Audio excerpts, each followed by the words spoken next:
মাধবদা বলুন স্যার। হাতে কি দাদা এটা একটা আর মাছ একটু দেখানো যাবে হালকা করে? এই মাছটা আমরা রেখে দিলাম। হ্যাঁ দাম কম, একদম সুপার দাম কম। দাদা একটুখানি কাটাটা কেটে একটু দেখিও, হ্যাঁ দর্শকদের দেখো বিগ সাইজ আর মাছ এখন কিন্তু মাধবদা কাটিং করে দেবে। দেখো দারুণ সাইজের আর মাছ, মাছ নিয়ে কোনো কথা হবে না। দেখো ওকে কতটা দেখিয়ে তো দেখো। ওকে এই যে সেই আর নাকি? ওকে দেখো বেশি বেরোতে বলছো, 800 বেরিয়ে পড়ছে। ও দেখো ওই আটটা দেখা।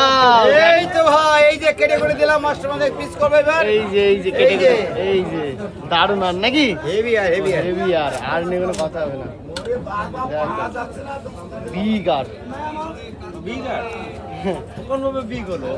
বিগ না, বিগের থেকে ছোট। দেখো সুন্দর করে এখন সব রিং পিস দা, ইয়েস। সব রিং পিস দেখো। এই যে আর। আর কি কালারে? একে হলুদ হয়ে গেছে। একে হলুদ হয়ে গেছে, তা ঠিক। তবে দুধের দাঁত ভাঙছে। ওকে দেখো কোনো কথা হবে না গো।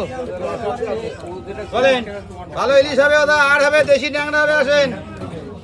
ওকে আরে একটা চিতল মাছ কাটা হবে, কাটু দেবো। সব তো একটু দেখিও তো থালাটা। এই যে ভাই, এই যে একদম সুপার স্টার ওকে চলো। চিতল মাছ কাটা